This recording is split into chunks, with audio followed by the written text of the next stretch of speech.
Titre de la vidéo: Le désespoir quand tout semble perdu. Salut à toi. Si tu regardes cette vidéo aujourd'hui, c'est peut-être que tu traverses un moment difficile. Peut-être que tu ressens ce vide, ce point invisible qu'on appelle le désespoir. Tu n'es pas seul.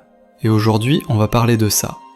Sans jugement, sans faux espoir, juste une conversation honnête sur ce qu'on ressent quand tout semble s'écrouler. 1. Qu'est-ce que le désespoir ? Le désespoir, c'est plus qu'une simple tristesse. C'est une perte de sens. C'est ce moment où tu te lèves le matin et tu ne sais même plus pourquoi.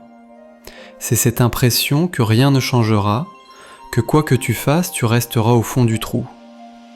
Ce n'est pas juste la douleur, c'est la sensation qu'il n'y a plus d'issue. Et le pire, c'est qu'on a souvent honte de ressentir ça. Comme si on était faible, comme si c'était de notre faute. Mais laisse-moi te dire une chose, ressentir du désespoir, c'est profondément humain. 2.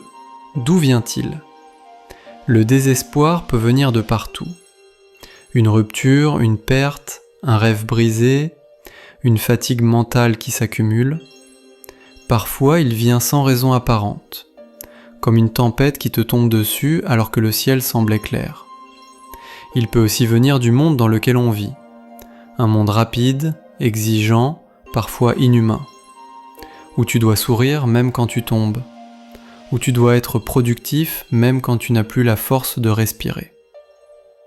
Le désespoir est souvent le résultat d'un trop-plein. Trop d'émotions, trop de silence, trop de solitude. 3. Ce que le désespoir nous dit. Et si, au lieu de fuir le désespoir, on l'écoutait ? Pas pour s'y complaire, mais pour comprendre ce qu'il révèle. Le désespoir, c'est parfois une alarme. Il nous dit que quelque chose ne va plus, qu'on s'éloigne de ce qui nous rendait vivants. Paradoxalement, c'est dans le désespoir qu'on touche parfois le plus profond de soi. C'est là qu'on réalise ce qui nous manque. Ce qui nous brûle, ce à quoi on tient vraiment. Alors non, le désespoir n'est pas un ennemi. C'est un signal. Brutal, certes, mais sincère.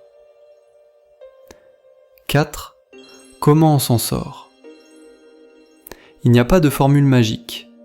Et je ne vais pas te mentir, sortir du désespoir c'est long, c'est dur et c'est personnel. Mais c'est possible. Voici quelques pistes. Pas des solutions toutes faites, mais des graines à planter. Parler. Même si c'est juste à une personne. Un ami, un pro, une vidéo, un carnet.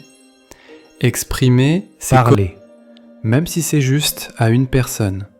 Un ami, un pro, une vidéo, un carnet. Exprimer, c'est commencer à alléger. Accepter. Le désespoir fait partie de la vie. L'accepter ne veut pas dire s'y résigner, c'est arrêter de lutter contre lui pour pouvoir mieux avancer. Se reconnecter à soi, à la nature, à l'art, à la musique, à tout ce qui fait battre ton cœur, même un peu.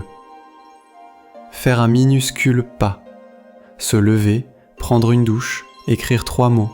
Tu ne gagnes pas contre le désespoir avec des grandes victoires, tu gagnes avec de toutes petites lumières, une à une. Demander de l'aide. Ce n'est pas un aveu de faiblesse, c'est un acte de survie et de courage. Elle est peut-être noire, violente, interminable. Mais les tempêtes ne durent jamais éternellement. Même si tu n'y crois pas encore, il reste quelque part en toi une petite flamme. Et cette vidéo, ce moment que tu prends maintenant, c'est la preuve qu'elle brûle encore. Tu n'as pas besoin d'aller bien demain. Tu as juste besoin de tenir aujourd'hui, un jour à la fois. Si cette vidéo t'a parlé, si tu t'es reconnu dans ces mots, je t'invite à prendre soin de toi aujourd'hui, à parler, à respirer, à juste être. Et si tu connais quelqu'un qui traverse ce genre de moment, envoie-lui cette vidéo. Parfois, un simple mot, une voix peut tout changer. Merci de m'avoir écouté. tu n'es pas seul. Si tu veux plus de vidéos comme celle-ci, abonne-toi et partage ton ressenti en commentaire. Ça peut aider d'autres à se sentir moins seuls.